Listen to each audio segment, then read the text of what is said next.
everyone, welcome back to the At Home Learning Live series. Thank you all for tuning in, and we've had some great guests this week that have shared a lot of really cool ideas, from music and movement to games to assessments and practice. And today I'm excited for my guest, not only because she's an amazing human being and teacher, but because she's got some really fun ideas that are really crafty and exciting, and using things that you already have laying around your house anyway. So we're going to bring on my wonderfully talented, creative friend, Miss Kim Jordano. How are you, Kim? I'm good, Adam. How are you?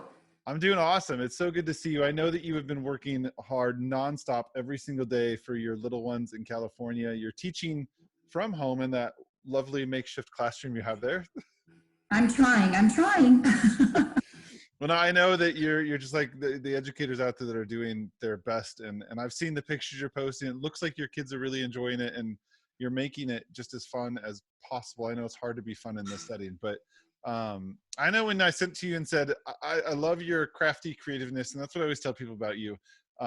Your Instagram page, Kinder by Kim, is phenomenal with crafty ideas for classrooms. But the cool part is a lot of the stuff that you do, I feel parents could easily adapt to do at home. So when you sent me the ideas of things we want to talk about today, I was so excited, because we just talked beforehand that I need some help with this kind of stuff too, of what to do with these types of things. So I'm going to turn it over to you and let you share your ideas of how to use things around the house to make learning fun for little ones.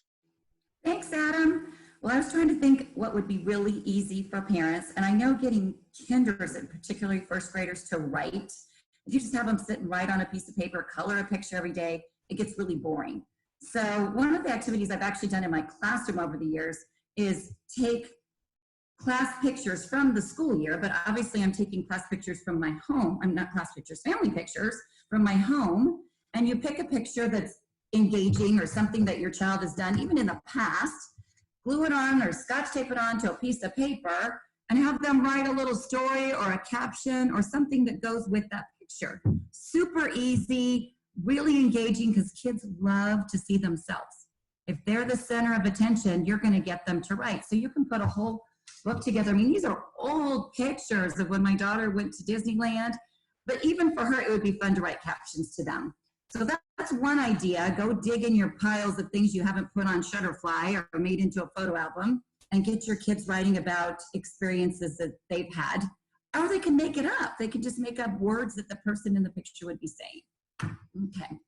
The other idea I had is I looked in my cupboard this morning. I'm like, okay, what can I do? What else can I do to get kids writing? And so we are very stocked right now because of this lovely pandemic we're having. We have a lot of food. I went to the store yesterday and they had gobs. So I kind of ordered the snacks yesterday, but those weren't like just buy one, like meat and everything. So I opened up my boxes and poured the items out, cut the covers off of the boxes, put paper inside, staple it together, and let your kiddos write a story.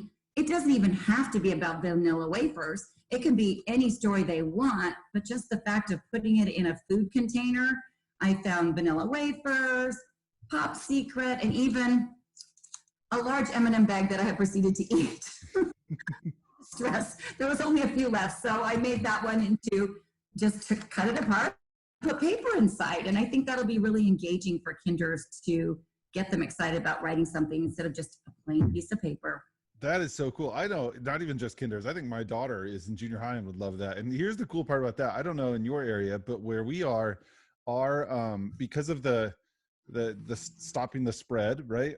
Our garbage men and recycling people aren't picking up anything that's outside of the receptacles right now. Like it has to all be in, so they can pick it up with just the machine. So like usually you can put out like, you know, like if you've done a project and you have giant boxes from like a birthday, or like if you got a new, like I just got a new treadmill. Like if you have a box from that, they'll put it to the side.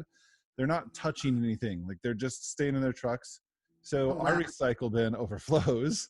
So those types of things would be perfect for that. Like just cut, that's how easy is that, right? It's super easy. So dig in your recycle. You probably have it right now. I mean, this was in the recycle.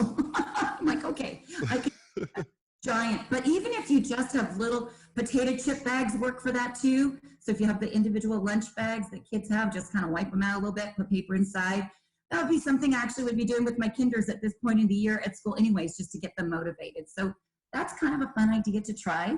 I love that. And it's so much more fun than just sitting and writing sentences, right? Like when you can actually write a story about something you want to write about. And I know you talk about this quite a bit in sessions when you present around the country, that really it's not about what you're teaching, but how you're doing it that's going to make it more fun for the kiddos. So there's nothing in our writing standards that we're teaching that tell them what they have to write about. So we can practice all of the standards our students have to meet by throwing them in something like a vanilla wafers box or a cereal box. That's a really good idea. Exactly. I mean, we had a team meeting yesterday, and we really just want to get our kiddos and tell our parents we need them writing those sight words, stretching words they don't know, finger spaces, punctuation. But something like this is going to be more exciting to write in than just giving them a piece of paper, and they can work on it over several days. Yeah, that's awesome. Another idea here. Do we have time for one more? Yeah, go for it. Okay. You have time for 5 more if you want to share 5 more. All right. So I went in my cupboard this morning and I pulled out, what is this? Oatmeal box. And it's actually not completely empty yet, but you can use a shoe box. You can use anything that's enclosed. And I put a little item inside, and then have your kinders or your first graders, whoever that you want writing, write clues. This is not a new idea. We've done it in buckets at school before, and kids come and bring it. But if it's at your house, have them find something from their bedroom, put it inside, and then I just use little Post-it notes. It says, I'm an oval. You can hide me. I come in different colors.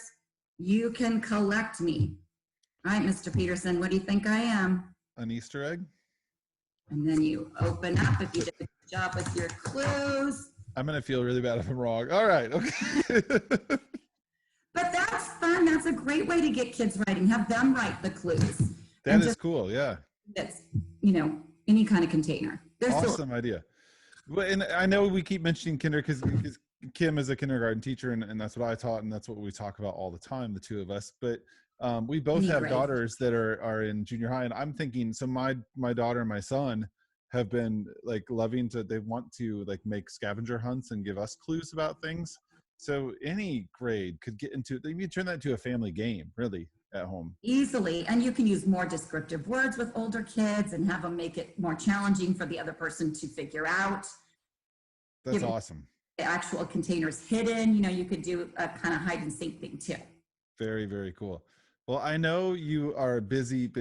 So where Kim's at, you're teaching every day for an hour, you said, and then I'm sure you have to be available at other times, but you're in front of a camera with your class every day, right? Yeah, it's pretty funny. So I am thankful for Zoom. I am getting to use Zoom. I enabled the waiting room so no one can come in unless I admit them. Yeah. And, my little kinder babies are so excited to see me and to see each other. I mean, it's just really what's keeping us close. And so it's an important part of my day just to see their smiling faces. And I am attempting at this point to teach some lessons through PowerPoint. I've got most of their attention most of the time. We're going to do a little birthday celebration today for one of our kinders. And, just staying close and letting them know I'm there. That's all really you need to do. Just let them know that you're there for them. Well, thank you for doing that. And it's amazing to see all the teachers that are stepping up. I know you have, and I know it's not the most ideal situation, but it's better than what could be happening out there. So thank you for all you're doing. And thank you for these awesome ideas, especially because parents right now and teachers, if you want to share this with your parents, anybody can do this. This is not, you have to have a certain board game or go out and buy cards. You've got it's all at my house. Yeah, somewhere laying around. Grab those pictures. I love the family picture idea too, because you could create some really cool stories, whether it's funny or serious, or like you said, just make it up. Like that'd be so fun. I can only imagine what your daughter would write about some of those pictures right now. Oh, I know. She's a good creative writer, so it would be pretty fun. That's cool. Thank you so much, Adam. I hope everyone stays safe. Stay home. Stay safe. Yeah, you too. And we'll talk to you soon. Thank you so much. Bye-bye.